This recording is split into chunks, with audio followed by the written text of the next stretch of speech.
Alors, toujours suite à l'émission de télévision dont je parlais la dernière fois que j'ai vue et aussi pour faire suite à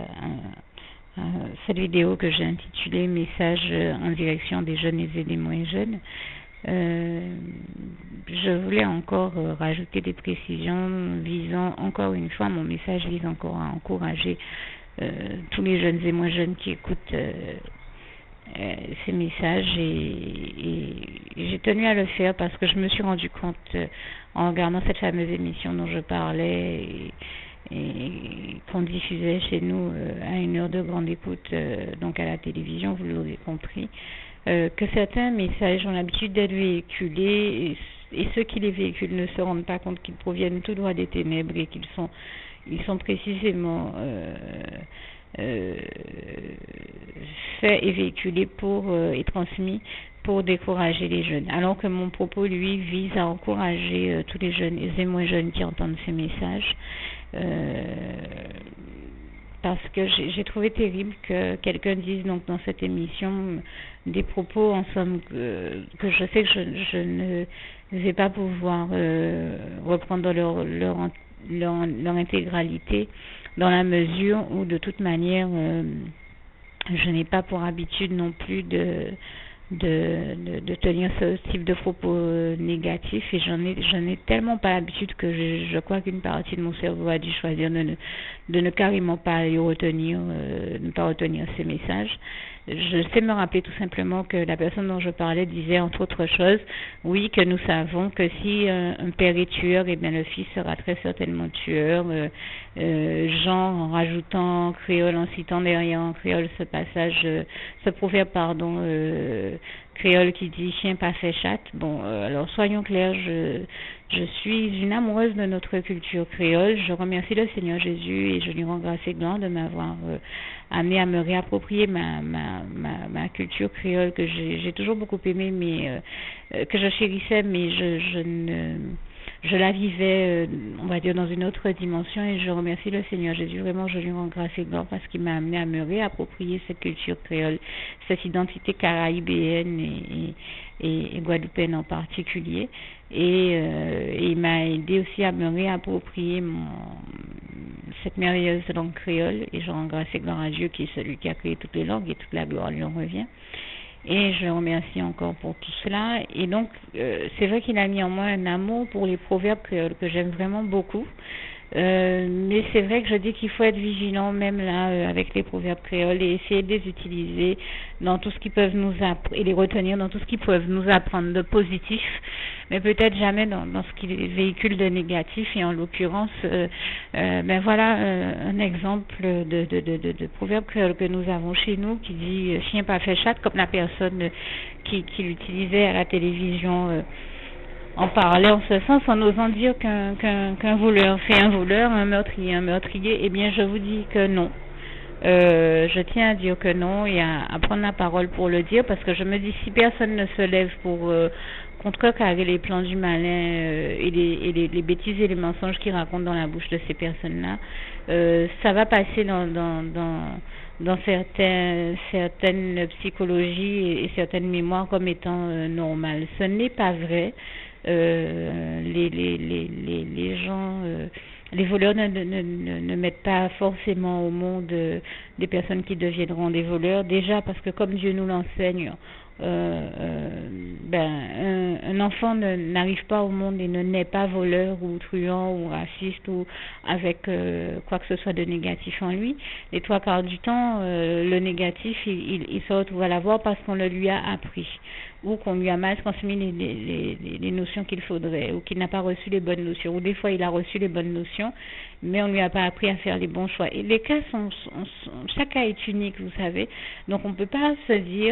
partir dans un jugement qui serait un jugement erroné, qui est de se dire que parce que quelqu'un vient de tel milieu ou appartient à tel milieu,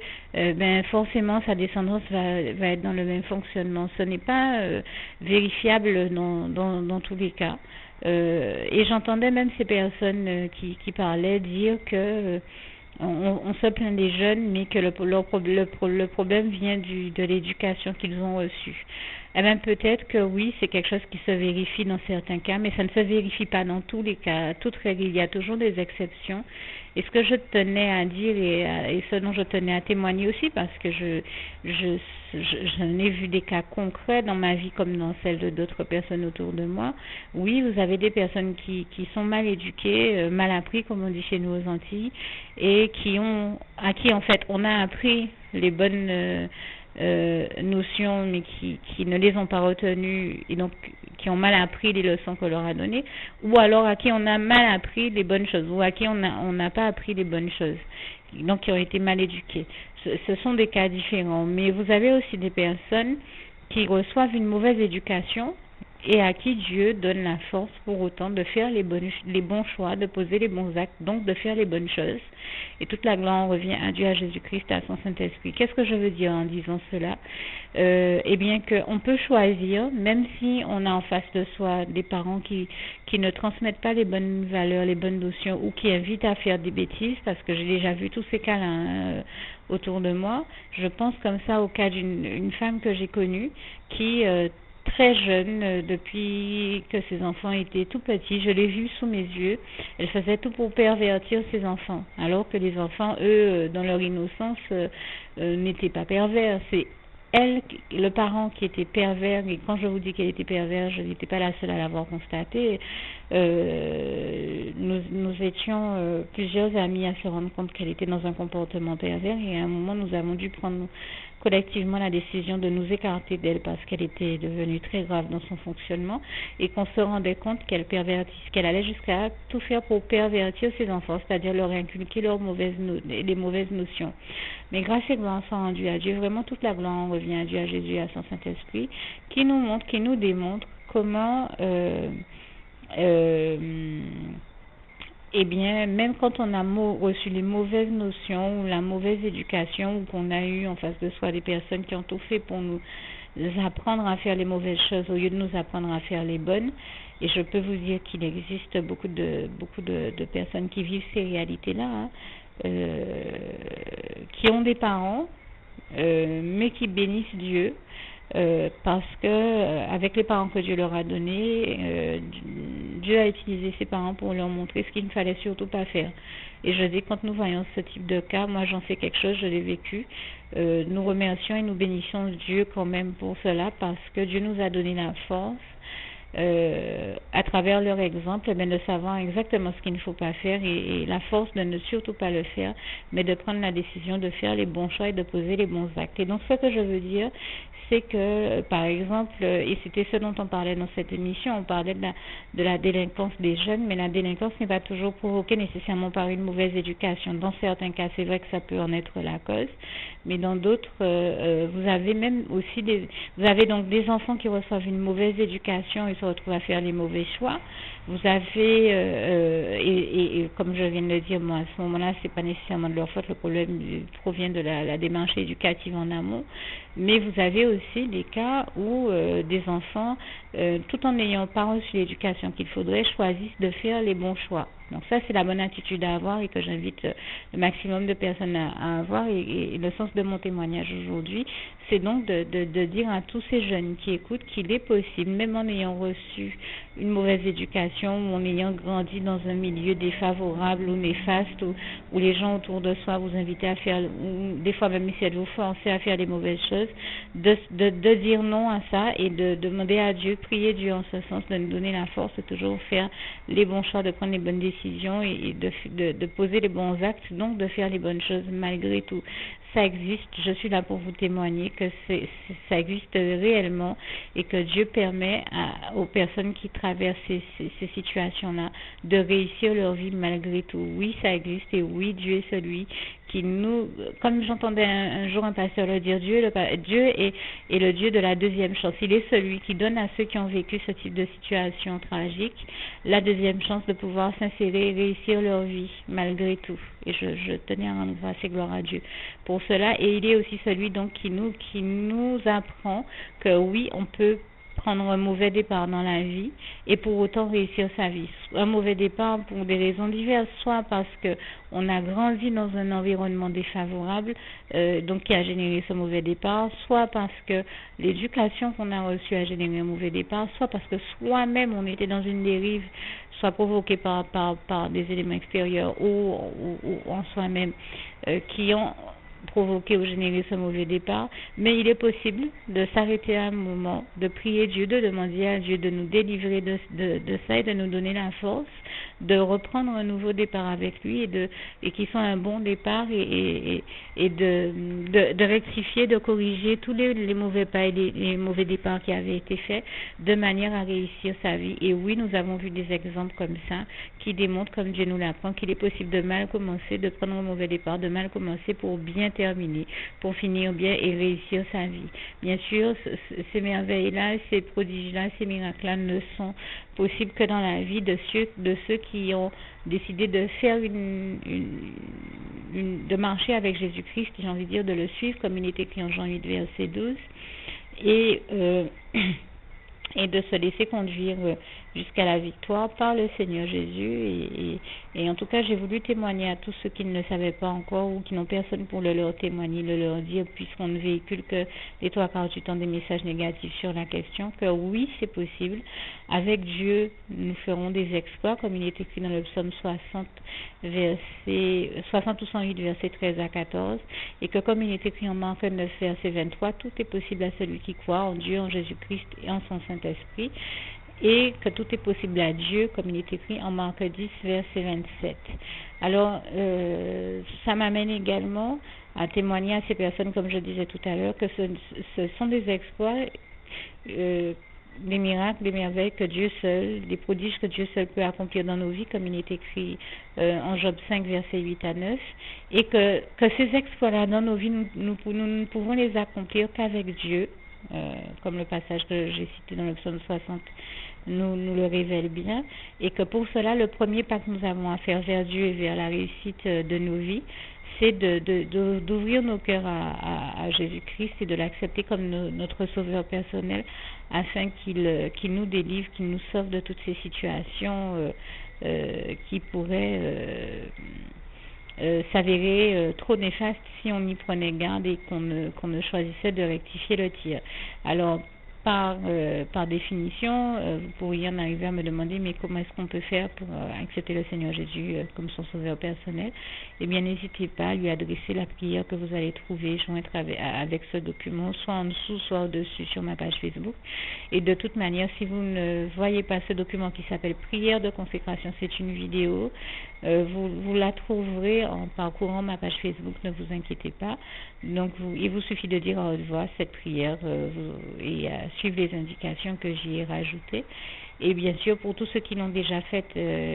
ou qui viennent de la faire, qui n'hésitent pas à la partager avec tous leurs contacts et bien-aimés. Bien sûr, pour ceux qui ne l'avaient jamais encore faite, donc n'hésitez pas à la faire. C'est donc le bon biais par lequel commencer déjà ce nouveau départ plus positif cette fois avec le Seigneur Jésus. Alors, je vous dis à tous que Dieu vous bénisse abondamment, puissamment, richement. Et je termine avec le souhait de mon cœur pour vous, Philippiens 4, verset 7, que la paix de Dieu qui surpasse toute intelligence garde vos cœurs et vos pensées en Jésus-Christ.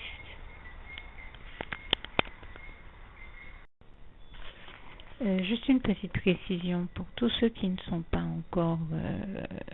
qui n'ont pas encore choisi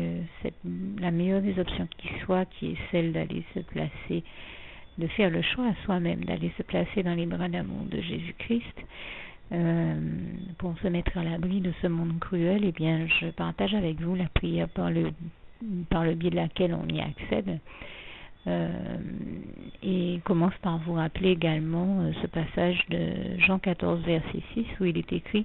que Jésus-Christ est le chemin, la vérité et la vie. Nul ne vient au Père, Dieu, sans passer par le Fils Jésus-Christ, bien sûr.